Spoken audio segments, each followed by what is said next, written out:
White Fang by Jack London. Part 5, Chapter 2, The Southland. White Fang landed from the steamer in San Francisco. He was appalled. Deep in him, below any reasoning process or act of consciousness, he had associated power with Godhead, and never had the white men seemed such marvelous gods as now, when he trod the slimy pavement of San Francisco. The log cabins he had known were replaced by towering buildings. The streets were crowded with perils, wagons, carts, automobiles, great straining horses pulling huge trucks, and monstrous cable and electric cars hooting and clanging through the midst, screeching their insistent menace after the manner of the lynxes he had known in the northern woods. All this was the manifestation of power. Through it all, behind it all, was man, governing and controlling, expressing himself, as of old, by his mastery over matter. It was colossal, stunning. White Fang was awed. Fear sat upon him. As in his cubhood he had been made to feel his smallness and puniness on the day he first came in from the wild to the village of Grey Beaver, so now, in his full-grown stature and pride of strength, he was made to feel small and puny. And there were so many gods! He was made dizzy by the swarming of them. The thunder of the streets smote upon his ears. He was bewildered by the tremendous and endless rush and movement of things. As never before, he felt his dependence on the Love-Master, close at whose heels he followed, no matter what happened, never losing sight of him. But White Fang was to have no more than a nightmare vision of the city, an experience that was like a bad dream, unreal and terrible, that haunted him for long after in his dreams. He was put into a baggage car by the master, chained in a corner in the midst of heaped trunks and valises. Here a squat and brawny god held sway, with much noise, hurling trunks and boxes about, dragging them in through the door and tossing them into the piles, or flinging them out of the door, smashing and crashing, to other gods who awaited them. And here in this inferno of luggage was White Fang deserted by the master. Or at least, White Fang thought he was deserted, until he smelled out the master's canvas clothes bags alongside of him, and proceeded to mount guard over them. "'Bout time you come," growled the god of the car an hour later, when Weedon Scott appeared at the door. "That dog of yourn won't let me lay a finger on your stuff." White Fang emerged from the car. He was astonished. The nightmare city was gone.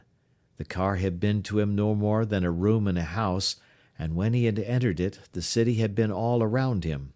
In the interval, the city had disappeared. The roar of it no longer dinned upon his ears. Before him was smiling country, streaming with sunshine, lazy with quietude. But he had little time to marvel at the transformation. He accepted it as he accepted all the unaccountable doings and manifestations of the gods. It was their way. There was a carriage waiting. A man and a woman approached the master. The woman's arms went out and clutched the master around the neck. A hostile act. The next moment Weedon Scott had torn loose from the embrace and closed with White Fang, who had become a snarling, raging demon. "It's all right, Mother," Scott was saying as he kept tight hold of White Fang and placated him. "He thought you were going to injure me, and he wouldn't stand for it. It's all right. It's all right. He'll learn soon enough."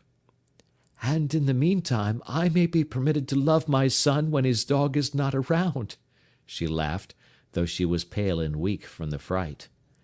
She looked at White Fang, who snarled and bristled and glared malevolently. "He'll have to learn, and he shall, without postponement," Scott said. He spoke softly to White Fang until he had quieted him, then his voice became firm. "Down, sir! Down with you!" This had been one of the things taught him by the master, and White Fang obeyed, though he lay down reluctantly and sullenly. "Now, Mother." Scott opened his arms to her, but kept his eyes on White Fang. "Down!" he warned. "Down!"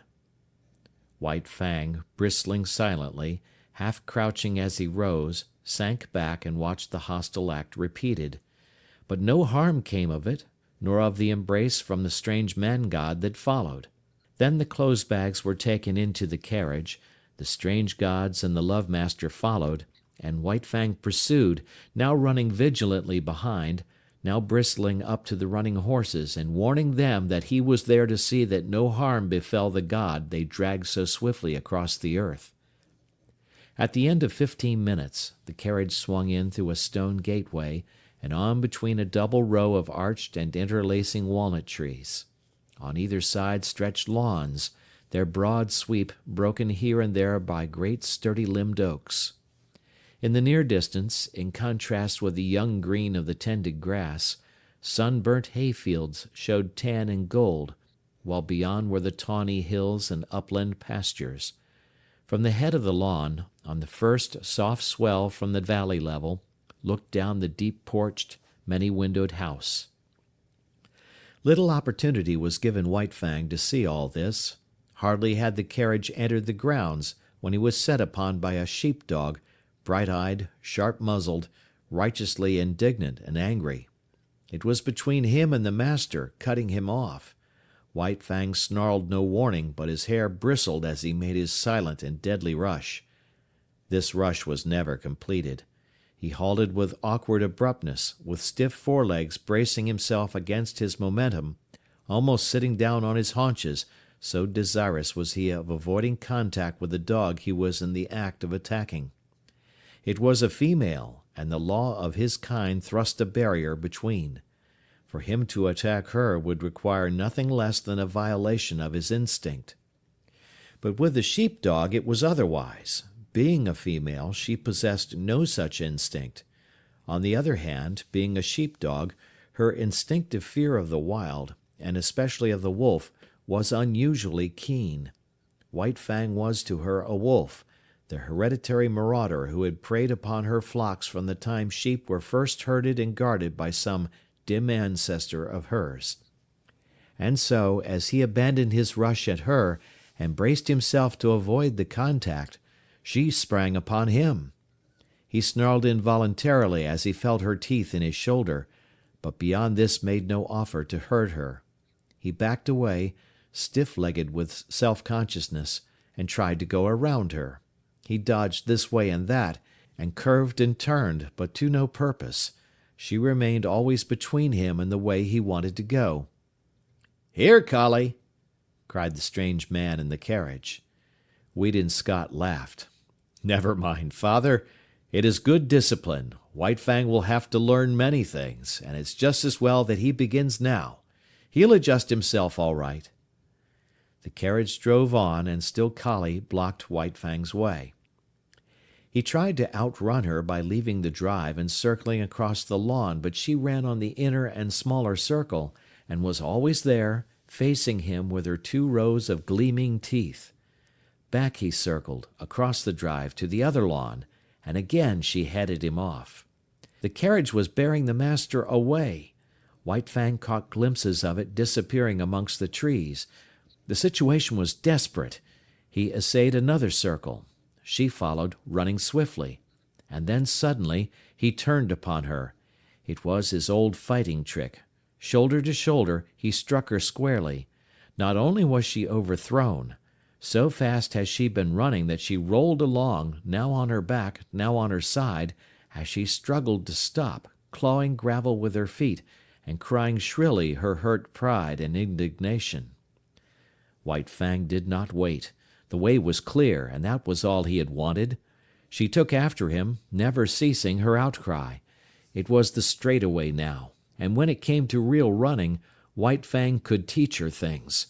She ran frantically, hysterically, straining to the utmost, advertising the effort she was making with every leap, and all the time White Fang slid smoothly away from her silently, without effort, gliding like a ghost over the ground. As he rounded the house to the porte cochere, he came upon the carriage. It had stopped, and the master was alighting. At this moment, still running at top speed, White Fang became suddenly aware of an attack from the side. It was a deerhound rushing upon him. White Fang tried to face it, but he was going too fast, and the hound was too close. It struck him on the side, and such was his forward momentum and the unexpectedness of it, White Fang was hurled to the ground and rolled clear over. He came out of the tangle a spectacle of malignancy, ears flattened back, lips writhing, nose wrinkling, his teeth clipping together as the fangs barely missed the hound's soft throat. The master was running up, but was too far away, and it was Kali that saved the hound's life. Before White Fang could spring in and deliver the fatal stroke, and just as he was in the act of springing in, Kali arrived.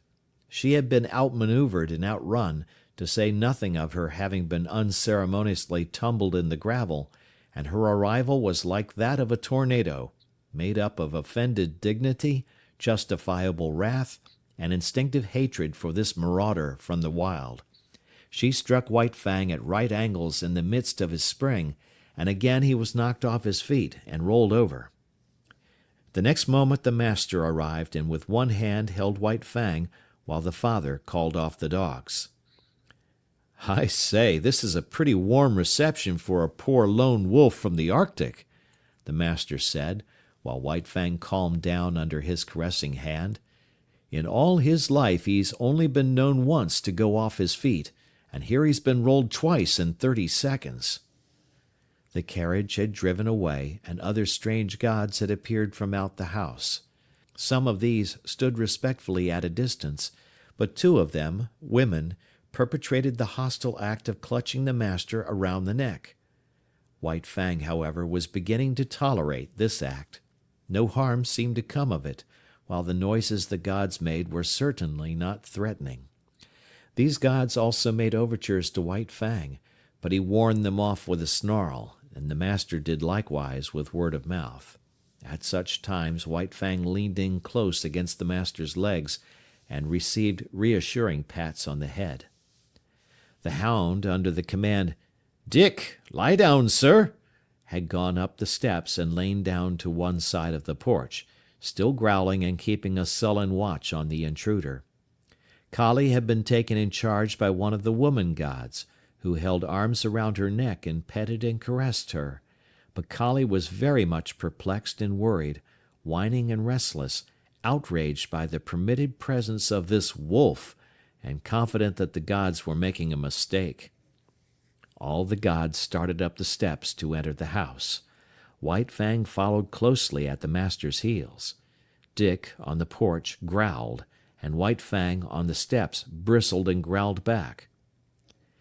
"Take Kali inside and leave the 2 of them to fight it out," suggested Scott's father. "After that, they'll be friends."